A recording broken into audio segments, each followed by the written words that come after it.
1800s, Manchester, England was the epicentre of the Industrial Revolution. Manchester's story is often shrouded in the smog and soot of Charles Dickens' novels, but this is a city with a glorious past, and perhaps an even greater future.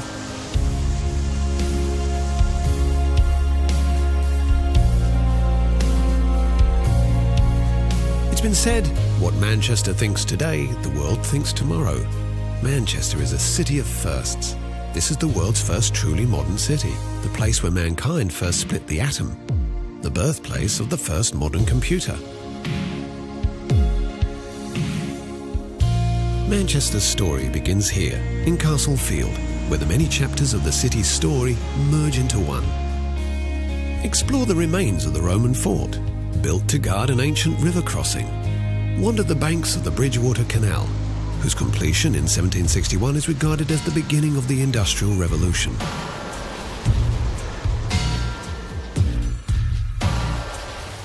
Admire the warehouses and mills, which once numbered in the thousands and generated incredible wealth for the city, while in the background is Beetham Tower, the symbol of a city once again on the rise. As the city's fortune swelled in the 19th century, so did its civic pride. Manchester's elites saw the city as the new Venice and commissioned grand buildings and monuments, taking architectural inspiration from across the ages.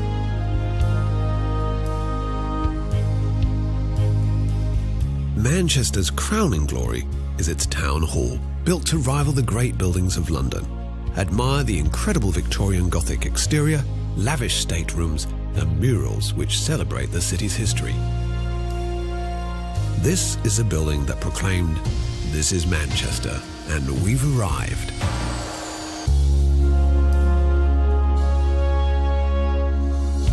For 2 centuries, Manchester's merchants went on a spending spree, scouring the world in search of cultural treasures to fill their stately homes. Many of these treasures now reside in the city's museums and galleries.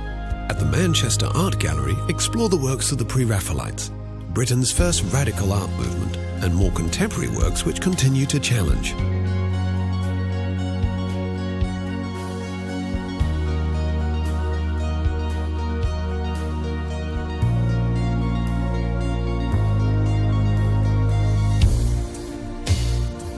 At the Manchester Museum, step into a Gothic revival time capsule housing millions of items from a T-Rex skeleton called Stan to one of the UK's most important Egyptology collections.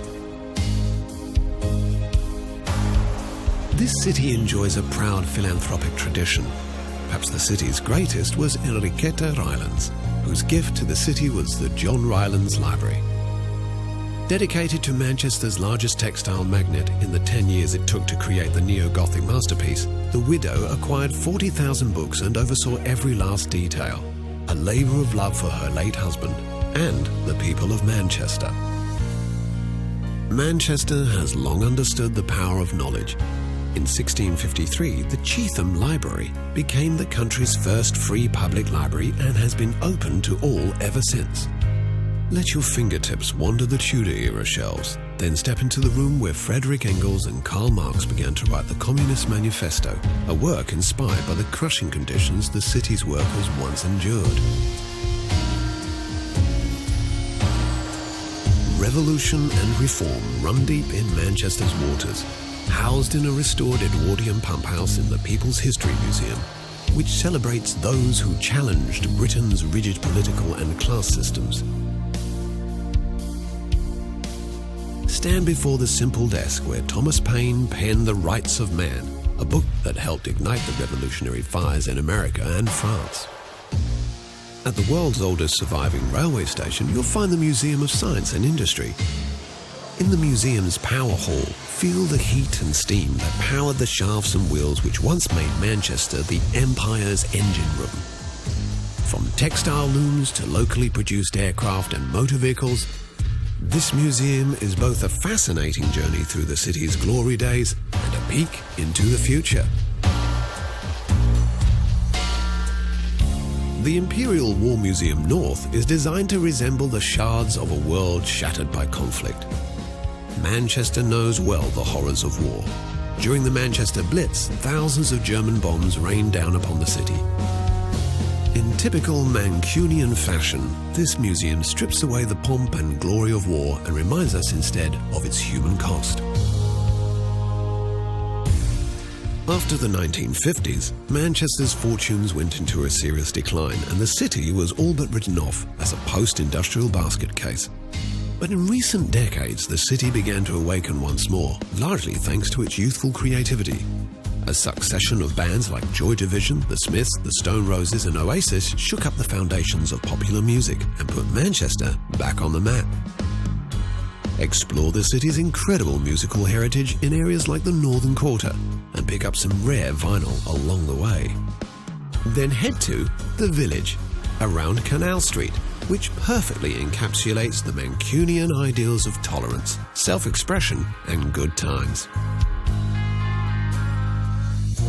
But if there is one source of pride that truly unites this city, it's its two football clubs, Manchester City and Manchester United. In 1968, Manchester United became the first English club to become European champions. Today, the club enjoys a global fan base in the millions. Learn more at the National Football Museum in the city centre, or better still, time your visit for a match at Old Trafford, Manchester's Theatre of Dreams, since 1910. Manchester may no longer be England's industrial powerhouse, but it's a city that's never stopped dreaming. Right across the city, daring new projects, innovations and ideas continue to capture the world's attention. In this city of firsts, the only question is, what will Manchester do next?